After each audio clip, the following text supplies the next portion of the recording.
Como todos los martes tenemos la columna de Nicolás Colombo. Para hoy, historias de posesiones y exorcismo en La Plata. ¿Cómo te va, Nicolás? Ya me da miedo, ya empezamos mal. Ya Emanuel empieza a agarrar escalofrío en la espalda. Y tengo ñañaras en el occipucio. ¿Pero por qué produce todo esto antes de enterárselo? Uno ya le pone el tema y ya... Decime, ¿qué te pasa con este tema? No, o sea, esto hay que decirlo porque es algo que sucede en La Plata desde hace unos cuantos años, que hay no uno sino 3 exorcistas acá en La Plata que, bueno, todas las semanas atienden los viernes casos de gente que va, muchas con problemas mentales, pero algunas de ellas tienen realmente posesiones, ¿no?, del demonio que ha tomado posesión de su cuerpo, bueno, y son tratadas por este grupo de sacerdotes, ¿no? Yo siempre digo que mucha gente va a misa, no sé, cree en Dios, reza y demás, pero si crees en Dios, en el bien, también tenés que creer en el mal, que es el diablo. O sea, no es que una cosa existe y la otra no. Si vos crees en Dios, crees en el diablo. Solamente que mucha gente no se da cuenta que realmente el diablo está dando vueltas, que hay casos de exorcismo y eso, viste, incluso sacerdotes.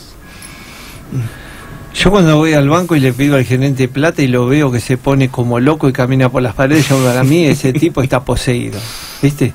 Es como que decís, ¿qué quiere? Plata. Y ya, no sé, se transforma. Yo lo voy a denunciar, porque yo le preguntaba a él fuera del aire, le digo, esa gente sabe que está muy mal, sabe que está poseída. Un poco de agua bendita tenés que llevar, ¿no?, en el bolsillo. Ah, le he hecho pero ¿y qué le hace? ¿Lo va a calmar a él o me va a indicar a mí? Y no, te va a indicar, porque por ahí le tirás un poco de agua y si él está poseído realmente, viste, como que se va a enfurecer más, va a empezar a caminar por los techos, a lo mejor. No sé. Ah, mira, es buena esa, es buena. Bien, como siempre hacemos, le mostramos que Nicolás Colombo tiene 2 libros sobre misterios de la ciudad de La Plata, y tomo 1 y 2, nosotros lo tocamos los temas por arriba. ¿Así le gusta, operador? ¿Está bien ahí? Nosotros tocamos los temas por arriba, pero ustedes, si quieren profundizar en cualquiera de los temas que se habla, pueden ir, comprar los ejemplares y ver lo mucho y muy interesante que tiene adentro. Vamos a meternos de lleno con la primera fotografía. Dale. Sí, bueno, la primera fotografía es de un sacerdote que muchos lo conocen acá en La Plata, que es el padre Carlos Alberto Mancuso, ¿no?, el famoso exorcista de La Plata, que siempre sale en los diarios, en la televisión, nos llaman de las radios de todos lados. Bueno, este hombre, que tiene 84 años ahora, él es de La Plata, es del barrio de Los Hornos, ¿no? Y dice que cuando era joven quiso ser sacerdote, así que se inició en el seminario San José, no en el seminario menor. Y bueno, después estuvo un tiempo en varias iglesias. Acá en La Plata estuvo en Nuestra Señora del Perpetuo Socorro, también estuvo en otra en Dolores, en Chascomús, hasta que bueno, finalmente se afianzó en la de San José, que es la que está en 6 y 64. ¿No? La iglesia de San José, que esa es la segunda imagen. Bueno, él estuvo creo que más de 30 años, hace varios años que se jubiló ya, pero bueno, estuvo más de 30 años ahí todos los días dando misa. Y desde la década del... Ya me acuerdo, sí, porque lo conozco. Fui a bautizar a mi hijo y alguien de los allegados me colgó una cintita roja en la muñeca. Yo, ¿para qué eso? No, dejalo, porque cuando lo miren al chico, porque no lo ojé. Entré a la sacristía, casi me mata el cura. ¿Qué me dijo que era? Eso era la religión de los ignorantes, pobres, no sé qué me dijo, me mató. Y yo quería, claro, explicar, pero no fue idea mía, pero bueno. Perdóname que te interrumpa, pero la pasé muy mal, ahora ya me acuerdo quién es. Esa es la memoria del viejo. La memoria mía, porque yo digo, ¿dónde lo conozco este? Viste, por ahí viene eso del lado del gauchito Gil, la difunta Correa, ¿no? Y claro, otras creencias que no son avaladas por la Iglesia Católica, eso de las cintitas rojas, las botellas. Pero le ponen a la parte de atrás de los coches, las cintitas rojas, sí, cuando lo sacan, como si con eso vos vas a evitar que venga uno atrás y te lleve puesto. Y bueno, siempre se entremezcla un poco, ¿no?, la fe católica con las creencias más populares, digamos, que tenemos acá. O va por el lado de la envidia, me parece, ¿no? En realidad es más antiguo todavía y tiene que ver con una creencia que va para los dos lados. En la época de la mitología griega había diferentes deidades, era politeísta. Entonces, según la deidad a la que vos venerabas, eran los beneficios que ibas a tener. Claro. Entonces, tu fervor o tu pasión hacia esa deidad es la que le daba poder a esa deidad, a ese Dios. Y bueno, eso todavía se arrastra. Entonces, si vos tenés una fe, un fervor ante deidades falsas o falsos paganos, vos le estás dando poder y entidad, estás creando algo y estás aumentando su poder en contraposición a la iglesia. Perfecto, ya entendí. Claro. Sigamos. Sí. Bueno, sí, estábamos con ya por ahí pasando la segunda imagen, que es la iglesia de San José. El padre Mancuso, como decía, estuvo muchos años ahí en esta iglesia que está en 664 como sacerdote.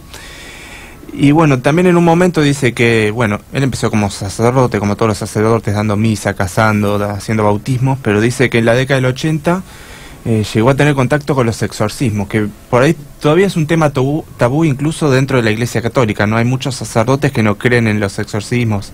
Ellos están convencidos que en realidad es todo psicológico, no son afecciones psicológicas que tiene la gente, y que en realidad son manifestaciones de lo que ellos quieren ver o de lo que creen.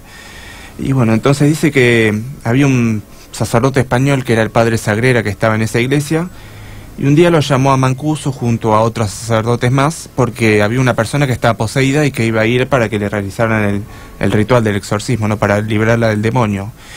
Y bueno, lo que se hace es lo tienden en el piso, ¿no? Entre varios lo sostienen, y mientras le van rezando una serie de oraciones especiales, tirándole agua bendita, no tanto como en las películas, pero bueno, tiene algo de cierto todo eso. Él veía que el demonio no estaba tan fijado en el sacerdote que estaba a cargo del exorcismo, que era este padre español, sino que estaba fijándole los insultos y todo lo que le decía al padre Mancuso, que era recién un aprendiz, tenía 20 y pico de años, ¿no? Va un poco más grande. Entonces eso ya fue, según él cuenta, como una premonición de lo que se le iba a venir después, ¿no? Porque en realidad los demonios van contra quien tiene el poder. Claro. O sea, el demonio incluso ya sabía que iba a tener unos cuantos años de batalla contra el padre Mancuso cuando después él se fuera dedicando a eso. Así que bueno, él cuenta que a partir de este suceso fue como el primer caso que tuvo, y después ya se empezó a interiorizar un poco, ¿no? En los estudios, porque uno para ser exorcista no tiene solamente que ser sacerdote, sino que tiene que tener estudios especiales en eso, y después también tiene que tener estudios en todo el tema de la psicología, ¿no? Para poder discernir si un caso que le llega es realmente una persona poseída o es una persona alienada. Claro, con las facultades mentales un poco alteradas, ¿no? Porque hay muchos casos de rituales. Así que sí, la tercera imagen que yo puse es el libro que lo saqué de la página de Facebook del padre, que es un libro de 1614 que está en latín, que es el que él utiliza para realizar los exorcismos, ¿no? Que si alguno lo quiere buscar, Padre Mancuso Exorcista, en Facebook lo puede contactar porque él todavía sigue trabajando en esto. Así que un libro de 1614. 1614, sí. Fíjate vos. Sí, del padre Benedito. Benedicto. Benito para nosotros.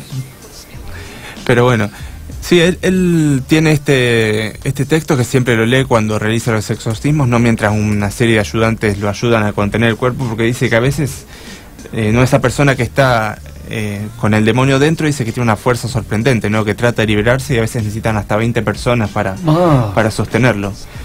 Él contaba, por ejemplo, que, bueno, no sé, a mí me encantan las pelis de terror, por ejemplo, vi muchas veces El Exorcista. Dice que ahí es cierto eso de que cambia de voz, por ejemplo, pero que no es que está diciendo otra lengua, sino que le cuesta hablar, ¿no? Le cuesta decir las palabras, entonces por ese lado como que pareciera que está hablando en otra lengua.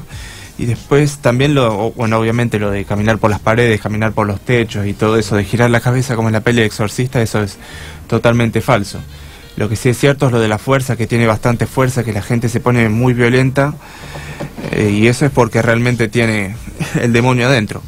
Dice que él, lo primero que hace cuando llega una persona ahí, dice que lo atienden unos secretarios que tienen, les da números a la gente para que esperen, y bueno, mientras los dejan ahí que vayan rezando un rato.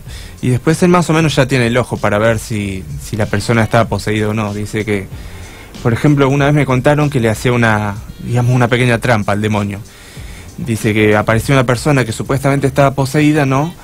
Entonces le decía, vos estás poseída, ¿no? Bueno, te doy un papel y una lapicera y me tenés que escribir el nombre del demonio que tenés adentro, ¿no? Entonces, bueno, la persona que supuestamente estaba poseída agarraba la lapicera, el papel y lo anotaba. Pero ellos le habían hecho una trampa al papel, dice que le habían tirado agua bendita antes. Entonces, si la persona realmente estaba poseída, ¿no? De seguida, agarraba el papel, lo tiraba, ¿no? Y si la persona no estaba poseída, bueno, sí, te lo anotaba y te lo daba. O sea, viste, eran pequeñas mañas que tiene el padre Mancuso como para darse cuenta si realmente es un caso de exorcismo o algo que necesita atención psicológica, ¿no? Además, el nombre de los demonios es lo que más guardan. Claro, más o sea, preciado. vos tenés que saber la identidad de este demonio para realmente poder combatirlo y sacarlo de ese cuerpo, ¿no? Eso sí es como en las películas. Para la gente que no sabe, los demonios están casi todos, ya son conocidos. Tienen su nombre y apellido, igual que los serafines y los arcángeles. Y los ángeles son un número finito. Están digamos, los demonios menores, igual que los serafines, que son millones y no tienen entidad propia. Pero los demonios que se dice que toman posesión, esos ya están nombrados. Entonces vos tenés que conocer el nombre para conocer contra quién estás peleando. Claro, sí. Sí, o sea, por ahí te toca luchar contra alguien que ya lo habías cruzado antes, ¿no? El caso del padre Mancuso le debe haber pasado, no sé si le pudiste preguntar. No le pude preguntar, pero sí hace más de 30 años que está con esto, así que imagínate que lo habrá visto. Ahí, porque están divididos casi por regiones, como si fuesen ejércitos. Claro. Que lo es.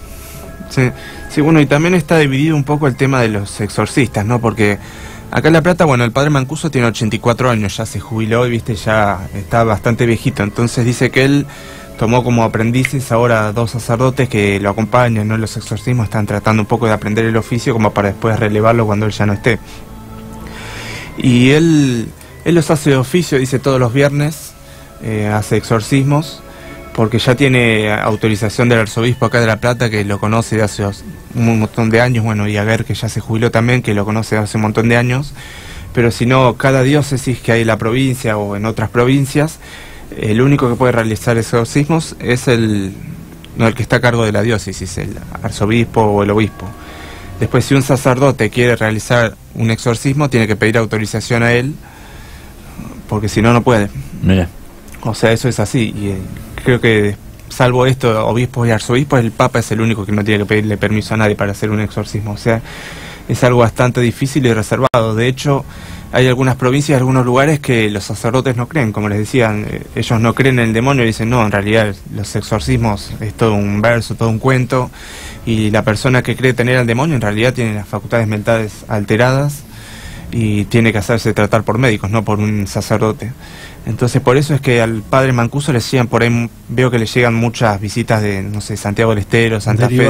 Sí. Claro, digo, ¿por qué la gente viaja de otras provincias para verlo acá si en cada provincia tiene sus obispos que le pueden hacer el exorcismo? Y bueno, es por eso, es porque hay muchos sacerdotes que no creen realmente que esto suceda, claro. Lo cual se contradice hacia sí mismos, pero bueno. Hay que ver si lo niegan o lo que pasa es que no pueden hacerlo, no se sienten capaz, ¿no? Debe ser algo que porque llegaste a obispo ya o arzobispo ya podés hacerlo. Una cosa es el permiso y otra cosa es la capacidad de hacerlo. Lo que pasa es que tiene que ver con la fe propia que vos tengas sobre Dios y sobre Jesús y la Virgen. Y la fuerza también. La fuerza de tu fe. De tu fe, por eso digo. De tu inquebrantable fe, porque ahí vos tenés que exponer tu fe verdadera. Sí. Porque es la que te ayuda y te protege y la que vence, o la herramienta para vencer al demonio. Pero en ese caso estarías aceptándolo, con la diferencia que no lo haces porque no te sentís capacitado por ahí para vencer en esa disputa. Ahora, pagarle el micro y traerlos para acá, decir, yo no puedo, te mando, claro, no dejes que la gente vaya, no, acá no, y tiene que buscar por las suyas. Porque no sé, uno lo toma a la ligera, pero debe ser bravo tener algún cercano y en esas circunstancias, y vas al psicólogo y te lo devuelve porque no se siente capacitado para tratarlo. Y si vas a un psiquiatra te lo droga, para que se mantenga mínimamente no violento. Y si lo judicializás termina en una institución mental donde es peor todavía. Exactamente, y me parece que no estamos buscando la solución, nos estamos sacando el problema. Claro, pero bueno, mucha gente viene hasta acá y es por eso que estamos así. Ahora está entonces el padre en 60. No, 64 y 6. No, ahí estaba la iglesia. Ahora está en 60, 23. Sí, él estaba en San José, que es la de 6 y 64, sí. Estuvo hasta hace 5 años, creo. Ahora va por ahí, a veces va a dar misa ahí, pero él, digamos, ya no da misa en ese lugar, sino que da misas, por ejemplo, en las Carmelitas, viste que está en 735, para las monjas. Él dice que va también a algunos seminarios, no solamente a dar misa, sino a confesar a los seminaristas, a dar también un poco de ayuda espiritual. Y los rituales de exorcismo ahora los está haciendo en la iglesia Nuestra Señora de Luján, que está en 60, 27 y 28, si mal no recuerdo, que hay un hogar sacerdotal al lado. Sí. Bueno, ahí está haciendo los viernes a la tarde, por eso les decía que cualquier interesado en contactarlo para este tema o para ayuda espiritual, bueno, puede contactarlo a través del Facebook al Padre Mancuso. Y la siguiente imagen que iba a mostrar era porque hace 4 años él publicó un libro que se llama Mano a Mano con el Diablo, que la verdad es bastante interesante porque cuenta, bueno, brevemente su vida como sacerdote, como sus inicios como exorcista, pero después cuenta un montón de los casos que tuvo a lo largo de estos años. Yo lo que noté, porque leí el libro, leí un montón de notas que le hicieron en diarios, y que él siempre va cambiando los nombres, ¿viste? No quiere mantener la privacidad un poco de la gente, obviamente, que lo va a ver, porque incluso me he enterado que han ido famosos y todo. Entonces no quiere decir los nombres y siempre los va cambiando, pero bueno, los casos son reales y me han comentado gente, ¿viste? Gente no creyente que por ahí va a presenciarlos, o incluso médicos, psicólogos, ¿viste? Que van a... porque ellos no creen cómo puede una persona, ¿viste?, cambiar su personalidad tan de pronto, que por ahí vos lo ves que está agitado, que tiene un montón de fuerza, pero le toman el pulso y está como si estuviera durmiendo una siesta. O sea, eso es muy llamativo. Entonces a veces van profesionales para tratar de no sé, de tener fe, de creer realmente qué está sucediendo. Otros que, por ejemplo, Chiche Helbung, me han dicho que varias veces lo ha querido contactar para sus programas, para hacer cámaras en vivo, pero bueno, obviamente no da para ese amarillismo. Claro. Claro. Así que bueno, está muy bueno el libro porque cuenta todas sus anécdotas, y incluso por lo que me enteré hace varios años que está yendo fue a Colombia, fue a Estados Unidos, a Miami, fue el año pasado, ¿viste? Lo invitan de allá a las iglesias católicas para ir a dar charlas, a dar un montón de actividades. Incluso el año pasado en Buenos Aires hubo un congreso de exorcistas acá en Argentina, ¿viste? Y venía gente de todos lados, de México, de Europa, de Sudamérica, así que en Buenos Aires, y creo que este año estaban por hacer el tercero. Mira. Entonces me pareció muy curioso. Bueno, fue en julio del año pasado que hubo un congreso de exorcistas. Y bueno, después la última imagen, que en realidad es de la iglesia esta que comentábamos ahora, de Nuestra Señora de Luján. Y yo tengo un par de casos que, como para ejemplificar, de casos que he leído del libro del Padre Mancuso, o que ha comentado él. Bueno, en realidad ya no fueron en esta iglesia, fueron en San José los que ocurrieron. Pero él comentaba, por ejemplo, un caso que es medio raro porque fue una catequista la que sufrió el exorcismo. Él decía que, bueno, una familia que era muy católica, o sea, todos católicos, y esta chica que tenía 20 y pico años que era catequista, también apareció un día que se le había cambiado la personalidad, ¿no? Y ella parecía tener al demonio dentro suyo. Entonces, bueno, pactan un encuentro ahí con el Padre Mancuso en San José, pactan el día que le iban a hacer el exorcismo y todo. Y lo mismo, ¿viste? La tuvieron ahí tirándole agua bendita, haciéndole las oraciones en el piso. Dice que estuvieron varias horas rezándole hasta que lo pudieron liberar. Y lo curioso de esto es que le había embrujado la suegra, porque ella se iba a casar con su novio, ¿no? Y la suegra no quería que se casen. Entonces había contactado a un brujo que le dio un preparado, no sé bien de qué era, y dijo, bueno, esto lo mezclas con unas frutillas, las licuás y haces una torta de frutillas, se la das de comer, y bueno, y ahí el demonio lo va a poseer, y así fue. Mirá vos. Así que... Yo entonces, no empecemos a tirar más causas porque contra las suegras, porque ya no me cabe. Yo en todas esas cosas creo, mirá que conozco y creo. Vos sos de los que dicen las brujas no existen, pero que las hay, las hay. No, existen, como los brujos también. Existen, sí. Claro, porque una de las preguntas siempre es cómo sea una persona estar poseída, ¿no? Mira, una vez, en un departamento donde yo vivía, entra una persona y dice, ¿vos tenés esto, o esto? Y le digo, tengo eso que mencionaste primero, dámelo. Y yo saco un pañuelo que tenía, que no era mío, era de otra persona, y lo prendió fuego y salió humo negro, muy negro. Dos mocos. ¿Cómo sabía esa persona que nunca ha ido a mi casa que eso estaba ahí? No lo sé. Pero me señaló dónde estaba. ¿Vos tenés algo ahí? Esto, o esto. No te lo había puesto cuando vos estabas de espaldas, ¿no? No, porque ni bien entró fue. Eso fue después de que me entraron a robar a mi casa. Pero... ¿a vos te hubiese caído bien esa señora? Sí, era... ¿Esa fue una señora? Fue una señora. ¿Y por qué? Me hubiera caído bien. Bueno, sí, estamos a tiempo de que me caiga bien todavía.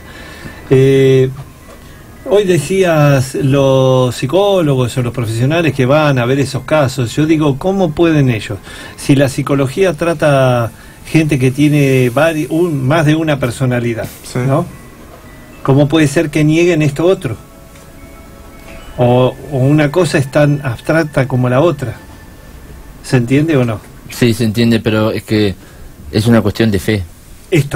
Pero no es una cuestión de fe cuando uno tiene más personalidades ocultas. ¿Y en qué se fundamenta esto otro? Si es tan abstracto como aquello. No, porque siempre para los psicólogos y psiquiatras no creyentes, sí, siempre va a ser otra personalidad. Claro. Si le encontramos 20 y a partir de ahora estamos describiendo otra distinta que yo puedo sospechar que en realidad es un demonio, para los psicólogos es 21, es la número 21. Se trata igual. Y si fuera una sola personalidad aparte de la propia, dice, esa no es un exorcismo, es una primera. Exacto. O sea, ellos nunca van a torcer el brazo y dar como alternativa que... Porque no hay fe. Pero del momento que se estudia, porque las personalidades esas son cambiantes, son distintas, son abstractas, desde el momento que eso se empezó a estudiar, te falta estudiar aquello. Pero me parece que es injusto pedírselo a los psicólogos y psiquiatras. Está bien que lo hagan los curas, los sacerdotes, que ellos estudien la otra parte, pero porque si los agnósticos o los no creyentes no podés, si no creen en Dios, menos van a creer en el demonio. Pero yo digo, si este no lo acepta, ¿cómo puede derivar a una persona? No, es que no lo acepta porque no existe. Y no puede derivar a una persona que está exorcizada, la mantiene bajo un tratamiento que no lo va a curar. Pero George, si no existe. Bueno. Claro, no. A ver, no existe en el registro. Lo tomo como unas personas más abiertas. No, todo lo contrario. Hay médicos que dicen, en tanto la medicina no me enseña a curar el empacho, yo voy a seguir usando lo que está prohibido. Y cierra la puerta con llave y te toman con 1 centímetro. Entonces, por lo menos me da la sensación de que ese médico ve que la medicina tiene un tope, que todavía no exploró eso, que no llegó, pero no te niega. Si esta persona no está capacitada, por lo menos para decirte, no sos de las que yo puedo llegar a tratar con un tratamiento, andate a ver a este cura. Esa es la parte que falta. Claro. Sí. Esa, mientras tanto, para no perder el kiosquito, quédate conmigo, voy a ver qué voy a hacer. Pero no es justo que se lo pidas a un... No es que se lo pedí. Los padres o esa persona cayeron en un psicólogo. Ya sé, pero hay muchos, porque estoy pensando en 2 personas que son agnósticas, sí, con las que he discutido muchas veces. Una es un agnóstico medio dudoso, el otro es un agnóstico muy firme. Entonces directamente nunca entra en el registro considerar esa opción, porque directamente jamás entra en su línea de pensamientos la existencia de. Entonces claro, nunca es el recorrido de una persona agnóstica. Sí. Y a veces pasa así hasta que ve algo que realmente lo sorprende, ¿no? A mí me pasó... Pero, ¿sabes? Con esta persona te lo digo, no lo sorprende nada porque no entra en su registro. Digo, para mí me costó muchos años entender su manera de pensar, pero porque su discurso, su dialéctica es tan perfecta que siempre se cierra sobre sí mismo. Claro, siempre tiene una explicación para una explicación lógica que explica lo que él está tratando de decir. Entonces, es imposible que le pueda decir a una persona que explore otras opciones porque siempre le cierra. El agnóstico estaría del lado del enfermo, del padeciente, claro, del padeciente. Déjalo ese aparte, porque si es padeciente, como yo le decía a él, ¿cómo va a ir un exorcizado a decir, me está pasando esto, cuando muchas veces pierden el sentido? Sí. Estoy hablando del psicólogo. Una persona a la que le llega al paciente tiene que decir, esta no es la puerta, porque tiene que, vaya a ver a este hombre, a este cura, a lo que sea, vaya a verlo. Mis tratamientos no llegan hasta ahí. Pero lo que pasa es que ahí tendría que tener una formación una muy buena formación como para tener semejante acto de magnánimo. Es la formación necesaria para darte cuenta que no está dentro de los que vos podés curar. Desconozco eso. Pero siempre hay uno mejor. Hay quien mandarlo primero. A mí me pasa, por ejemplo, mi tío es médico, ¿no? ¿Viste? Y él dice que se formó con la formación que te dan en la Facultad de Medicina, que es muy rígida, de que las cosas se curan así, operando así, dando una pastilla, y bueno, si no, no hay otra solución, o sea, ¿qué le va a hacer?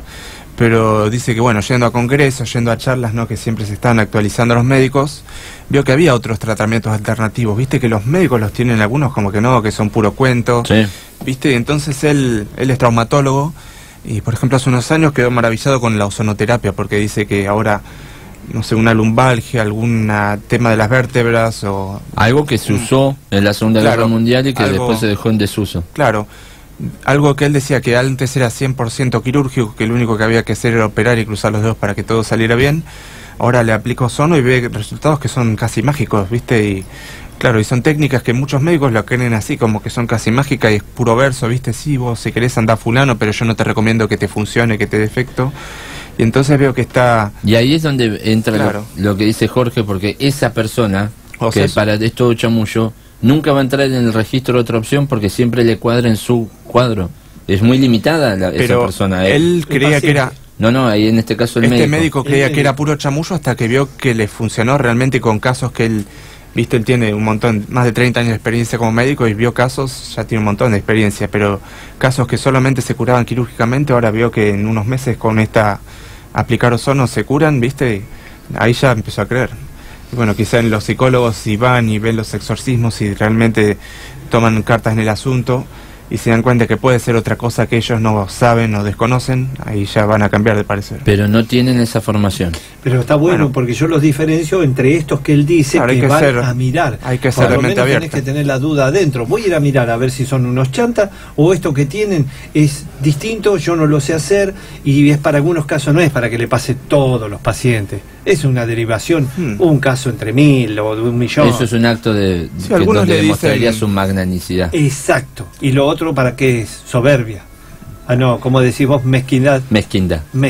Y algunos lo dejan como última opción, ¿no? Para las familiares de esta persona, bueno, yo no lo pude curar, la verdad, si quieren ir a un sacerdote porque ustedes son creyentes, bueno, vayan, no les aseguro que les resulte, pero bueno, pueden hacer la prueba.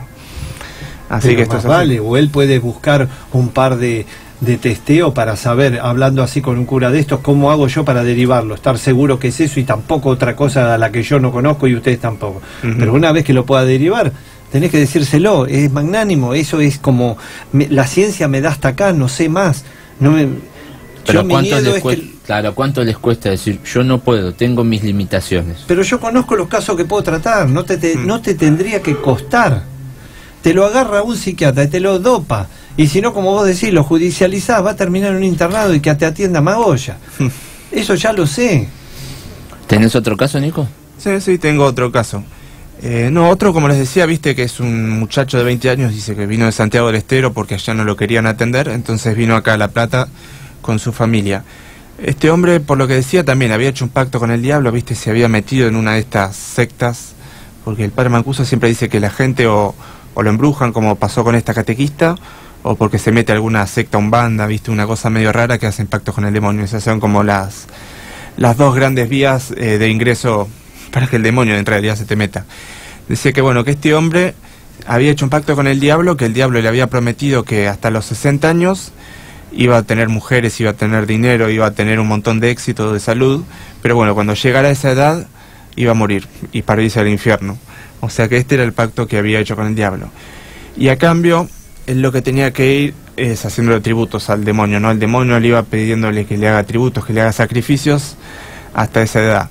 Dice que, viste, empezó obviamente desde abajo, desde cosas pequeñas, hasta que en un momento le pidió que le tenía que entregar la vida a su sobrino de 8 años. Bueno, ahí el tipo dijo, no, yo eso no lo voy a hacer, no quiero saber nada. Así que el demonio, pum, dice que lo poseyó, se le metió en el cuerpo y bueno, le tomó su alma, cuando él rechazó a darle a la vida del sobrino. Bueno, así que fue ahí cuando el hombre este vino acá a La Plata, estuvo un tiempo viviendo en Olmos, en una casa, y dice que también, que estaba mal, que rompía los crucifijos, que se comía los rosarios, que comía vidrios, dormía en el piso como si fuera un animal. No, el hombre este estaba muy mal, muy poseído. Entonces el padre Mancuso directamente fue a verlo, fue a la casa, y dice que, bueno, como estaban yendo a Olmos, pasaron antes por la cárcel y le pidieron a los guardiacárceles si no les daban una mano, porque tenían un hombre que estaba medio loco, medio violento ahí durmiendo, que si les daban una mano para agarrarlo, ¿no? Entre todos, entre los guardiacárceles. Así que los tipos, bueno, se le rieron, dijeron, no, ¿cómo nos vamos a poder agarrar si tenemos los presos acá? ¿Cómo lo vamos a poder agarrar? Y efectivamente, cuando fueron a buscarlo a la casa, no lo pudieron agarrar entre varios guardiacárceles y el tipo se les escapó. Dice que se saltó por la ventana de la casa y salió corriendo. Recién creo que al día siguiente lo encontró la policía también durmiendo en la calle, y ahí sí tuvieron que agarrar como entre 20 personas, llevarlo a la iglesia y practicarle el exorcismo para liberarlo. Así que fíjate la fuerza que tienen a veces, ¿no? Esta capacidad que que cuando el demonio se les mete pasan a tener una fuerza un montón extraordinaria. Claro. Si una vez pasó, por ejemplo, había escuchado que estaba en esta iglesia de 60 y tuvieron que llamar a la policía, porque había un hombre que estaba también resacado, muy violento, y entre varios policías no lo pudieron agarrar. Viste, el padre Mancuso ya de por sí tiene lo que él llama, viste, en joda le llaman los patobicas, pero son varias personas que lo ayudan a mantener a estas personas mientras les hacen el ritual. Y bueno, acá entre los patobicas y los policías no pudieron contener, que creo que salió en el diario después, porque había golpeado a varias personas, estaba muy violento este hombre. Y bueno, y hubo otro caso también, que un hombre lo había embrujado un mago en su pueblo, también vino acá a La Plata, y cuando se entrevistó con el padre Mancuso le decía que había tenido un sueño. Dijo que había soñado con un hombre y con una mujer.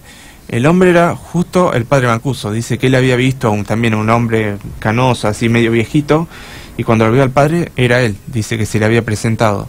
Y después, bueno, una mujer que él no supo bien quién era, no le supo decir. Así que también le hicieron un exorcismo ahí en la iglesia. Finalmente, creo que duró varios días en este caso, hasta que finalmente se curó, se le pudo sacar al demonio. Y él dijo que en agradecimiento a Dios, después de haberse liberado de este demonio, lo que quería hacer era ir a la catedral, no a rezar. Y le llamó mucho la atención cuando fue a la catedral, porque entre todas las imágenes que vio estaba la de la persona que se le había aparecido en su sueño junto al padre Mancuso, y esta mujer era Sor María Ludovica, ¿no? La monja que estuvo muchos años en el hospital de niños, que bueno, después de fallecer sus restos los llevaron al cementerio de La Plata, y hace unos años los llevaron a la catedral de La Plata, no están ahí a un costado. Así que decía que era esta mujer, Sor María Ludovica, quien se le había aparecido en su sueño junto al padre Mancuso, diciéndole que este hombre era el que lo iba a liberar del demonio y para que no vaya al infierno. Es una cosa. Muy bien. Bueno, quiero reventar. Estas eran algunas de las historias. Después, bueno, yo en mi libro cuento varias más, y en el libro del padre Mancuso también hay un montón de historias curiosas. Y con eso terminamos con la columna de Nicolás Colombo en el día de hoy. Yo te agradezco, Nicolás, por haber participado de este programa, y le recordamos a la gente tomo 1 y 2 de Misterios de la Ciudad de La Plata. Ahora nos vamos a